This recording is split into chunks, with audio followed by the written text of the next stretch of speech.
A ideia hoje é a gente falar sobre família. A ideia dos 4 encontros é falar sobre a cura de todos os conflitos internos que a gente carregue através da força e do olhar da nossa ancestralidade. Existem várias formas da gente ir curando a nossa experiência aqui na Terra, né? Nesse momento, várias formas. E eu acredito que a ancestralidade é a que nos traz mais força, que nos coloca de novo no nosso lugar e nos possibilita esse encontro com a nossa força espiritual, com a nossa força pessoal. E quando a gente fala de família, significa, portanto, que vivemos numa grande comunidade de destinos. O que aconteceu de infortúnio com o antepassado nosso reverbera na gente. O que aconteceu de bom também. Mas o nosso corpo ele é preparado para sobreviver. Por isso que aquilo que aconteceu de ruim fica registrado no nosso corpo. Mais e com mais força do que às vezes o que aconteceu de bom. Entretanto, a gente aprende porque a gente é um ser também social. Se a gente conviveu no seio de uma família próspera, a gente já pode aprender essa dinâmica de prosperidade se a gente não tiver algum conflito inconsciente, que a gente chama na constelação de emaranhamento, com algum outro destino dentro dessa comunidade familiar. O importante é que vocês percebam que em todo encontro eu vou falar isso, gente. A gente é um ser que tem que ser olhado de forma complexa. A gente carrega dentro de nós informações transgeracionais dos antepassados. A gente carrega informações epigenéticas do ambiente que a gente cresceu e do ambiente que a gente vive.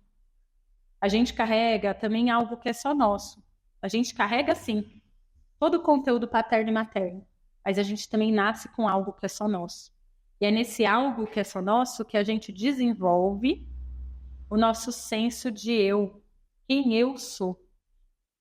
Vocês podem perceber que muitas vezes a gente busca uma solução para algum tema da nossa vida. Eu acho que cada um aqui deve ter algum conflito, né? Ai, meu relacionamento nunca prospera. Ai, eu quero dinheiro, eu quero sucesso, algo palpável às vezes, sabe? E a gente vai sendo impulsionado a buscar algo, a buscar algo, a buscar algo. E a gente esquece, ainda mais na sociedade atual, quando eu falo em comportamento epigenético, é isso, a gente é influenciado pelo meio. Na sociedade atual, onde a gente valoriza-se as conquistas, o ter, em detrimento do que você é, do ser, a gente acaba sendo levado a não olhar para o eu. Então, quando a gente busca muito uma meta ou vive um mesmo conflito, você pode ter certeza, tá faltando olhar para o eu. Tá faltando olhar para quem sou eu. E o quem sou eu necessariamente passa pela família. Quando a gente nasce, a gente tem a oportunidade de crescer, de amadurecer, de realizar e de se realizar, de servir, de contribuir, de criar. Sejamos pais, mães ou não, a gente sempre tem a oportunidade de criar, contribuir e servir. Existem diversos estudos da psicologia que iniciaram dentro da psicologia humanista. Acho que talvez você já tenha ouvido falar na pirâmide de Maslow, alguns de vocês. E esses estudos da psicologia falam que nós, seres humanos, depois que temos supridas as necessidades básicas, né? Fome, conforto, a gente sempre busca por um senso de autorrealização. Faz parte do ser humano buscar esse senso de autorrealização. Só que se você não compreender de onde você vem, você busca no lugar errado, você busca fora. E a gente tem que buscar isso dentro. Eu não vou ser mais realizada quando eu tiver 300 pessoas nessa sala do que quando eu tiver uma ou de quando eu tiver zero. Eu vou ser realizada quando eu tiver consciência de quem eu sou e de como eu me expresso no mundo. E as oportunidades, elas vão aparecer ou não, existem consequências aí, causas na vida, né? Tem quem acredita que quando você... E eu sou uma dessas, tá? Não vou zoar, porque eu sou uma dessas, estou me zoando, talvez. Mas que quando você se alinha a um desígnio maior, as coisas se abrem com maior facilidade. Eu acredito que quando eu encontro a minha essência e alinho ela a um servir maior, as coisas se abrem, né? Mas tem quem não acredita, e a verdade é que as coisas vão acontecer independente de eu acreditar ou não acreditar nisso. Mas quando a gente fala sobre quem sou eu e como eu me porto na vida, eu estou saudável hoje? E saudável, gente, inclui, se vocês quiserem eu fecho, tá bom? E saudável inclui o quê? Vamos ver. Saúde física, saúde mental, saúde espiritual. E a saúde espiritual, ela vem desse senso de realização e de servir. A gente tem essa maior expressão da nossa felicidade quando a gente coloca quem a gente é no mundo. Quando eu coloquei o livro no mundo, eu me senti realizada. E aí eu falei, eu vou... E ó, vocês vão ver assim quem recebeu, né? Que não é uma escrita maravilhosa, né? Mas foi o melhor que eu pude fazer naquele momento. Eu acho que eu escrevi bem, mas não vou ganhar nenhum prêmio como escritora. Mas eu me senti tão realizada quanto alguém que ganhou o prêmio Nobel. E aí eu falei, caraca, eu vou ajudar outras mulheres a colocarem a voz no mundo. Porque a gente tem nossa voz oprimida, o nosso feminino oprimido, a nossa sensibilidade oprimida no mundo de conquistas, de realização, de ter. Eu quero ajudar elas a se encontrarem e colocar a sua voz no mundo. Então foi um primeiro chamado meu. E eu consegui concretizar e eu fico muito feliz. Eu ajudei 80 mulheres e elas conseguiram se encontrar dentro da vida delas. E por que elas se encontraram dentro da vida delas? E esse livro calhou muito com a palestra de hoje. E esse planner também. Por que elas se encontraram? Porque elas se descobriram no processo. Foi lá que eu percebi que meu talento não era ajudar alguém a escrever. Porque nem gosto de estudar, né? O desenvolvimento de um texto, gramática, acho muito chato. Tinha a minha parceira lá que era editora, ama isso, enfim. Mas o que eu gostava era ficar conversando com elas no processo. Ai, mas acabei de ter filho, saí do meu emprego, não faço nada por mim. Quem sou eu para colocar esse livro? E aí conversando com elas, elucidando a família delas. Ah, meu pai é poeta. Ah, meu avô era poeta. Você acredita que o meu avô era um poeta famoso? Eu estou escrevendo um livro de criança, mas eu acho que ele saiu uma poesia. Como que eu posso colocar isso no mundo? E poder ajudar alguém a se encontrar dentro de si e dentro da família era um destino para mim. E eu não sabia porque eu nem conhecia a constelação familiar ainda. Então hoje eu estar contribuindo desse outro lugar, de um lugar mais profundo, é muito gratificante. E me sinto duplamente realizada. Então o meu senso de realização não vem do resultado. Ele vem da expressão de quem eu sou. E hoje eu espero que vocês entendam que a expressão de quem a gente é passa por essa nossa grande família.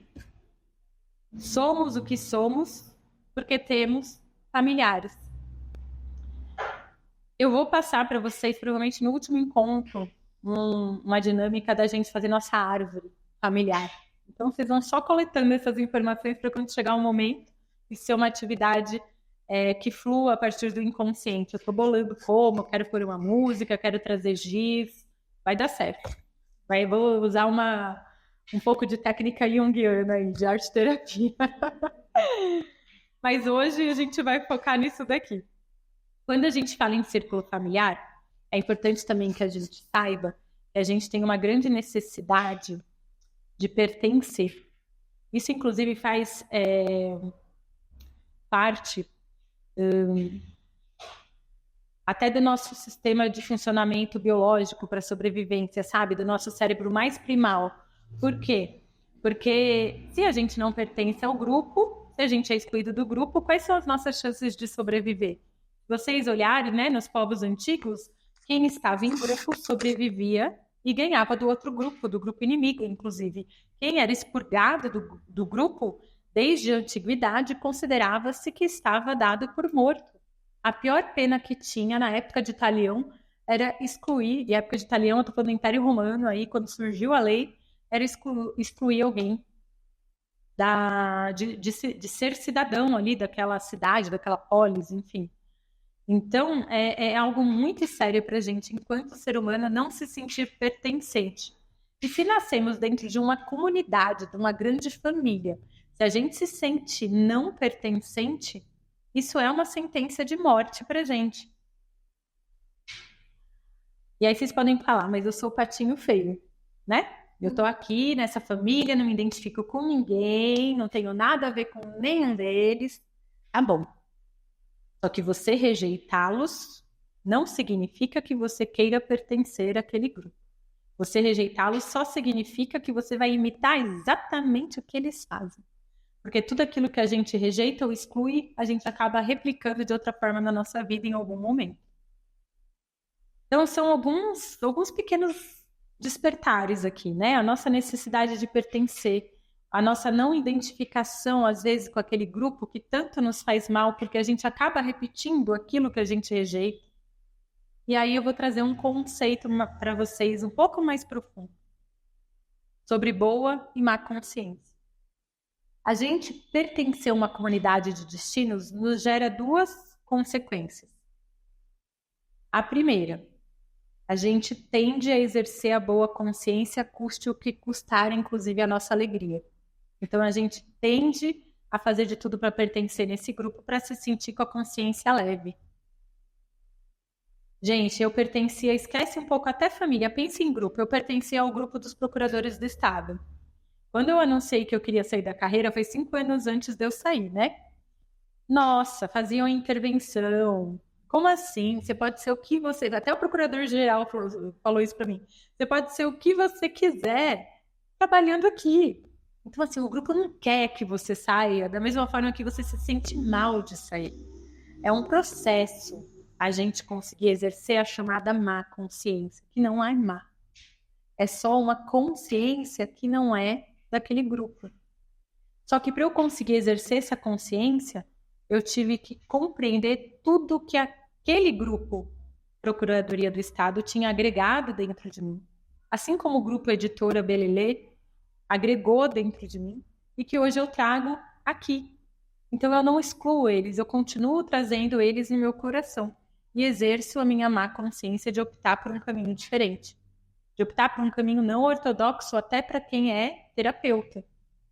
Até para mim, que sou do grupo das capricornianas, que gostam tudo na sua caixinha, né? Não fazer uma faculdade de psicologia e fazer uma formação em psicanálise já é, né? Resolver virar junguiana. Tô falando de inconsciente. E, de repente, facilitadora em constelações, sou excluída até dos junguianos, gente. Então, é uma loucura a minha vida. E o tempo todo eu tenho que fazer o quê? Fortalecer todos esses grupos dentro de mim e fortalecer minha autoconfiança a partir dessas raízes, para que eu exerça a má consciência. Se eu simplesmente corto essas raízes, eu sou uma árvore sem raiz. E eu vou gastar a minha energia diariamente para me dar base, não para ser árvore. Eu vou ficar buscando raiz. Então, quando eu mantenho essa raiz e tiro minha força disso, eu sou árvore. Eu dou fruto. Eu não estou preocupada em me dar base, em me dar estrutura. Então, esse é um grande ponto quando a gente fala em família. Pertencimento. É um dos pilares que eu disse que aparecem nas dinâmicas. Então, algumas coisas que a gente deseja, né? Transição de carreira, passa por a gente olhar para essa questão do pertencimento nos grupos que a gente convive. Casar, muitas e muitas vezes, passa por olhar para o grupo que a gente vive, para a família. Como eu vou ser próspera e feliz nesse relacionamento e saudável se todas as mulheres na minha vida casaram com homens violentos que as deixaram? Eu tenho exemplos e exemplos de avó, mãe, neta, se tiver a bisneta, de que o homem não fica. E quando que a gente vai se permitir? Quando a gente olha para aquilo que está no nosso inconsciente. Porque nada disso que eu estou falando está no nosso consciente, né? Porque se tivesse era fácil. Está dentro de um lugar em que a gente não consegue perceber. E que aqui na constelação a gente percebe essa dinâmica inconsciente que nos leva para essa sensação falsa de que pertenço porque replico, né? E aí aqui a gente consegue expandir esse olhar para que você possa dar um novo passo. Para que você fala, pertenço, porém não replico, né? Me libero desse padrão. Não rejeito, respeito, inclusive, tudo o que aconteceu antes. Não corto as raízes da árvore. Acho que essa imagem fica bem sólida. E o segundo exemplo, essa imagem me veio hoje, tá? Me ocorreu hoje essa questão da árvore. E agora eu soltei ela, mas eu tinha feito essa palestra 3 dias antes.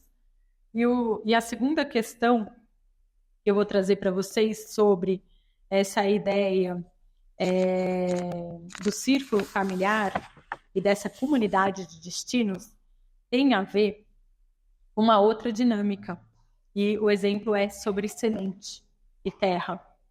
Eu acho interessante que eu trouxe a árvore e a raiz, porque o outro exemplo também tinha a ver com isso. Mas é bem interessante, olha só, as dinâmicas familiares. O que é família, né? A família é todo mundo, e quem constitui parte da família para as dinâmicas na constelação, né?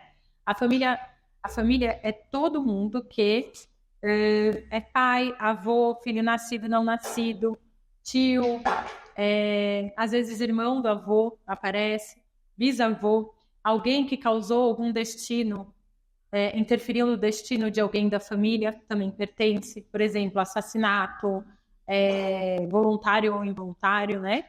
Culposo. Então, tudo que influi de forma bem direta no seu círculo familiar vai influenciar na sua vida. Essa parte é importante de ficar clara.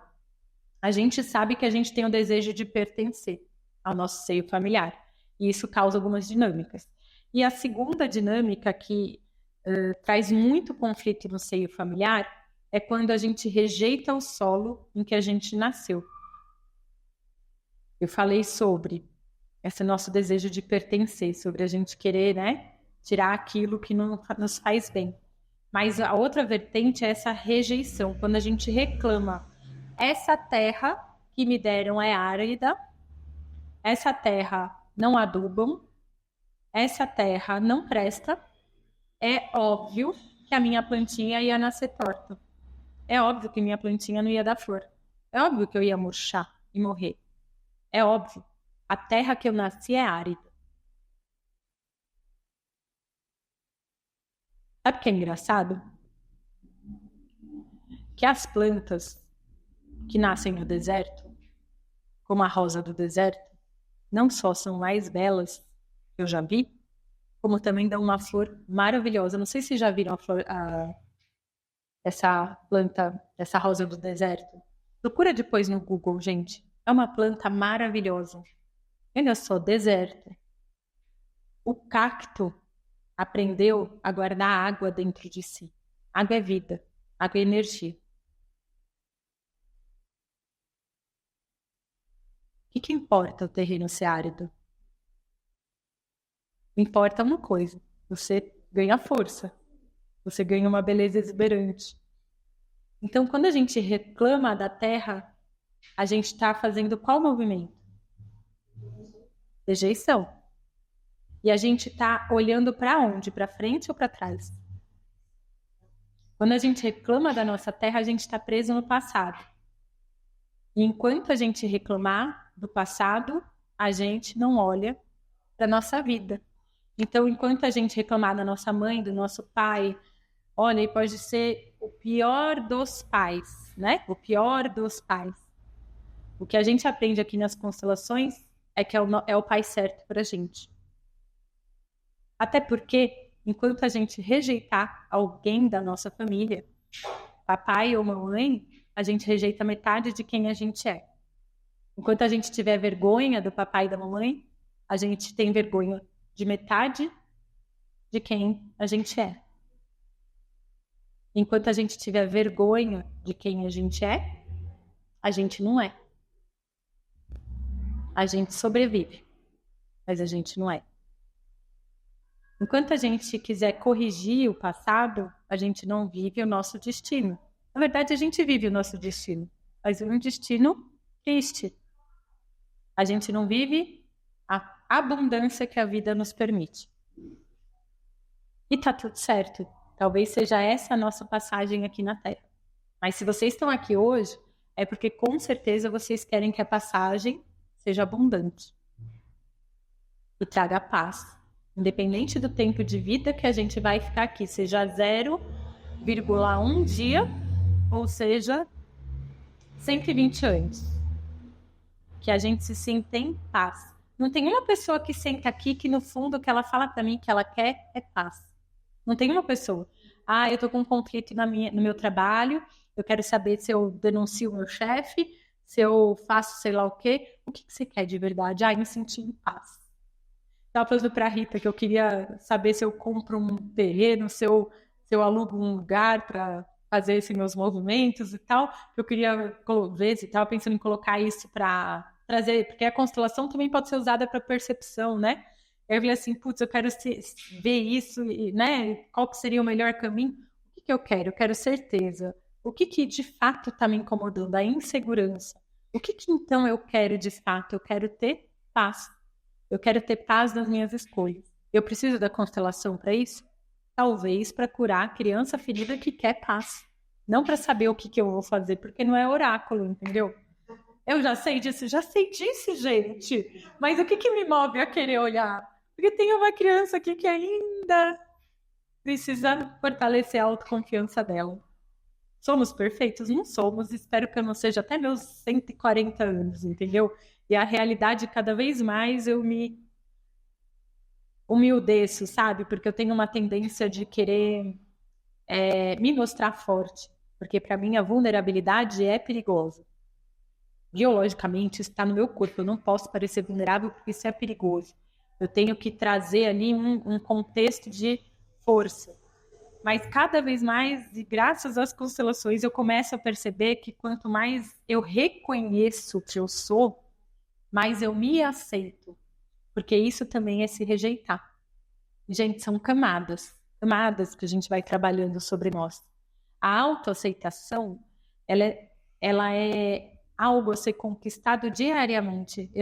Eu posso trabalhar com alto amor, autoaceitação, autoconfiança, eu posso trabalhar com tudo isso, com cada uma de vocês. Daqui uma semana eu trabalho de novo, daqui uma semana de novo, daqui uma semana de novo. Por quê? Porque enquanto seres humanos somos frágeis. E tá tudo bem, a gente reconhecer isso, inclusive, é uma liberação muito importante. Mas voltando, a semente é o terreno familiar que a gente tanto reclama. Uma outra coisa interessante que a constelação permite pra gente é perceber como é que era um terreno dos nossos pais. Porque se o nosso era árido, talvez o deles fosse até violento. Quando a gente amplia o olhar para o que foi para trás de nós, para a geração dos nossos avós, dos nossos bisavós, a gente vê 4 traumas. E chegou na gente até leve. Às vezes chegou até mais forte. Aí tem um quê que é só nosso, lembra? Porque a gente também não é só nossos antepassados. A gente também é um quê só nosso. E o que nos deixa mais forte? Reclamar, culpar o outro ou compreender que a gente decide o nosso destino. Enquanto, pode falar alto aí, contribui. É isso aí. Porque enquanto a gente está na reclamação, na clamação, né? A gente pede para o negócio ser ruim mesmo. Enquanto a gente está reclamando, a gente está na nossa criança machucada e ferida. E ela é válida. E algumas crianças aqui precisam ser ainda mais cuidadas. Algumas crianças estão tão machucadas que a gente precisa dar um olhar ainda mais amoroso. E esse olhar amoroso vem de nós. Não vem de mim, que estou aqui. Não vem dela, não vem dela. Vem de dentro de nós. Só a gente pode dar o que a nossa criança precisa agora que somos adultos. A gente pode buscar terapeutas para facilitar esse caminho. E tem vários caminhos. Não existe um único. A constelação, para mim, ainda é um caminho que traz essa amorosidade de uma forma maior. Eu não posso deixar de falar isso porque eu mentiria, mas existem caminhos complementares. Eu acho que a psicoterapia, inclusive, é um caminho a longo prazo. Eu acho que é muito bonito, porque aí é um processo de desenvolvimento. Eu estou aprendendo a amar esse caminho, inclusive.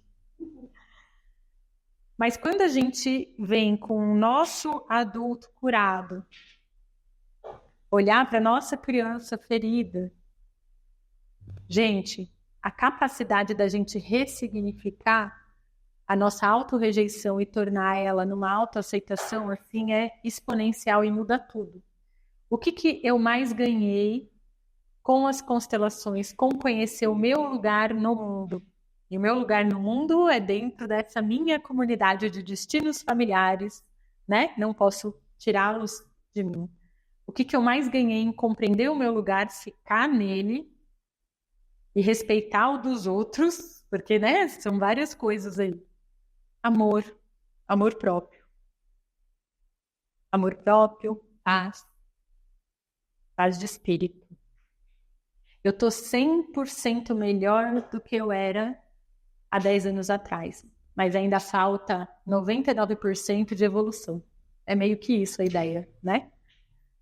Então, a gente pode, nesse exato momento, cada uma de vocês, imaginar que enquanto sementinhas que temos aqui dentro, a gente pode adubar essa sementinha, regar essa sementinha que nós carregamos aqui dentro. Eu não preciso reclamar do terreno árido, eu posso adubar. E aí eu fico em paz com a minha família.